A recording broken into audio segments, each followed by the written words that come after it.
Uy, gising ka pa? Baby, 2 AM na dyan ah. Ayos ka lang? May nangyari ba? Uy, ba't parang ang tahimik mo, love? Baka mamaya, nakatulog ka na ha? Nag-overthink ka? Tungkol saan?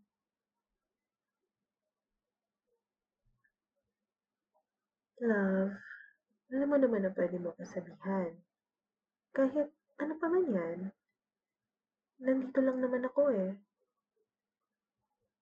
Ayos lang ba na pag-usapan natin kung ba't gising ka pa ng ganitong oras? Mhm, mhm. Yeah. Mhm. Ah, ganun ba? Look, alam ko na onting busy ako sa mga araw na ito. Madalas din, di ko na napapansin kung sino-sino man nagme-message sa akin. Pati nga yung mga kaibigan ko, di ko na nasasamahan sa outing nila dahil sa trabaho. Pero that's besides the point na gusto ko lang sana humingi ng tawad kung napapa-overthink kita pag hindi kita nasasabihan. Kailangan ko lang talaga mag-ipon para mapuntahan na kita. Gusto na talaga kitang makita sa personal, love. Gusto na kita mayakap, mahawakan, mahalikan. So, kung okay lang sa'yo, bear with me.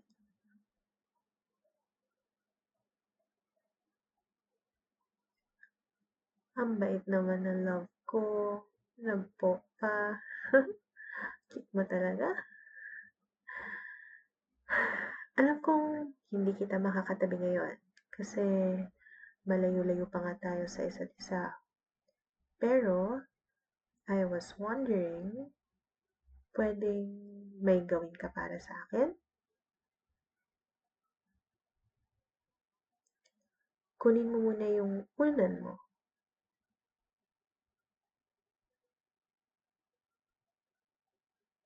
Ayos na? Sige. Imagine mo na ako yung unan na hawak mo. Hindi ako nagbibiro. Ano ba? Seryoso ako. Imagine mo na ako yan. Tapos, yakapin mo ng mahigpit. Niyayakap mo na ba ako? Hindi ko nararamdaman eh. Kailangan mo pa atang higpitan? Okay, okay. Sige, ayos na yun. Niyayakap din kasi kita. Alam mo ba yun? Madalas kasi, napapagod na ako pagkagaling ko sa work. Pero, pagkahiga ko, kinukuha ko yung unan. Tsaka niyayakap ko. I keep imagining na ikaw yung niyayakap ko. Tapos ayun, nakakatulog na lang din ako. Kapag naman busy ako, tas wala akong ginagawa, sinusulat ko sa diary ko yung mga gusto kong gawin natin. Pag nagkita na tayo, iilan na nga rin yung mga nasulat ko eh. Oo, may diary ako. May problema ba?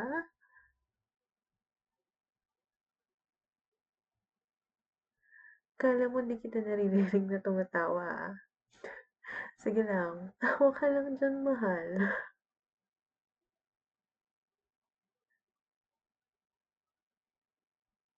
Ano? Gusto mong malaman kung ano yung mga nasulat ko? Hmm, surprise dapat yun, love.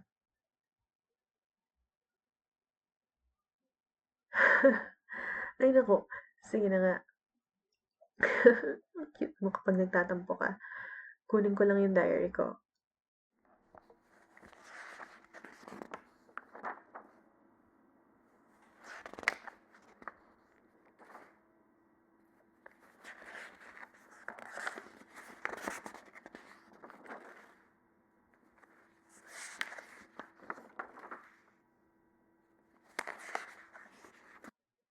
Ayan. Ready ka na ba? Sige. Let's see here. Number 1. Go see a movie at a movie theater. Hmm, gusto ko sana maranasan na manood tayo ng movie sa sinehan, love. Alam kong pwede naman tayo magstay na lang sa loob ng future house natin. Pero, iba pa rin sa sinehan eh. Kahit anong movie man yan, basta kasama ka lang. Mas masaya nga kung tayong dalawa lang sa sinehan eh. Ang dami natin pwedeng gawin. Grabe imagination mo, love. Hindi ko nga inisip na gagawin natin yun sa sinehan eh. Pero, sa totoo lang, kung ako yung pipili ng genre, baka horror yung piliin ko. Bahala na kung anong mangyari. Sana hindi ka matatakotin na.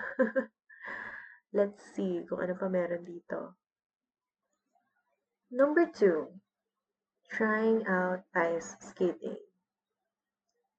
Ay, ito. Naaalala ko kasi dati na nag-ice skating kami ng mga kaibigan ko nung birthday nung isa.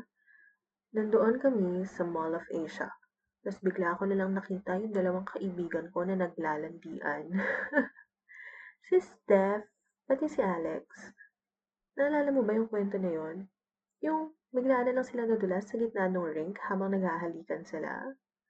Grabe, serves them right. Landi eh. Naalala ko rin na nabanggit sa akin na mahilig ka mag-ice skating.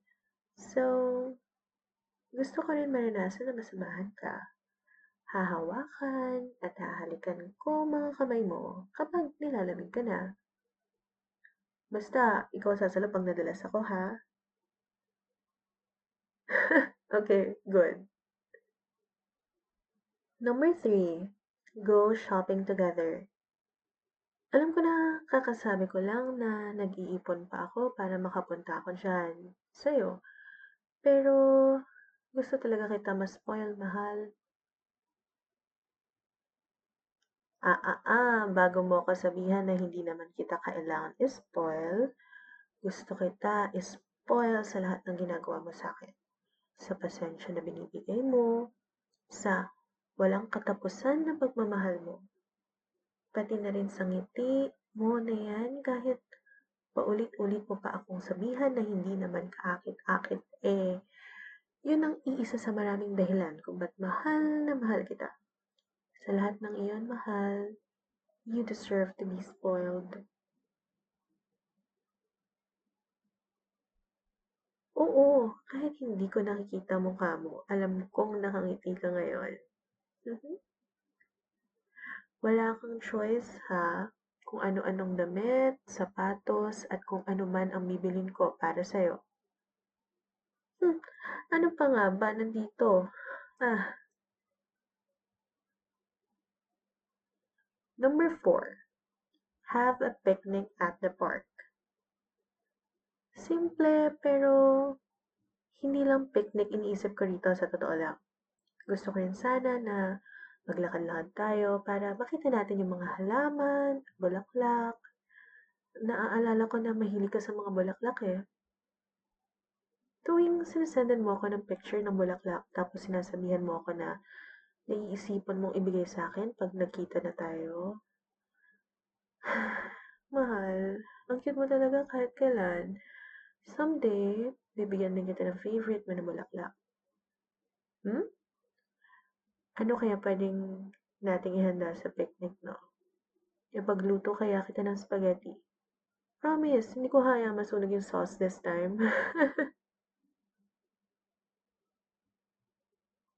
Love? Mahal? Baby? Nakatulog na ata. Humihilik na eh. Mahal ko, alam ko na hindi mo ako naririnig, pero sana alam mo na mahal kita sa lahat ng ginagawa mo para sa akin, sa lahat ng pagmamahal mo. I'm ever so grateful. Thank you for opening up to me. Thank you for being here. Mahal na mahal kita. Tawagan kita pag umaga na dyan. Good night, mahal.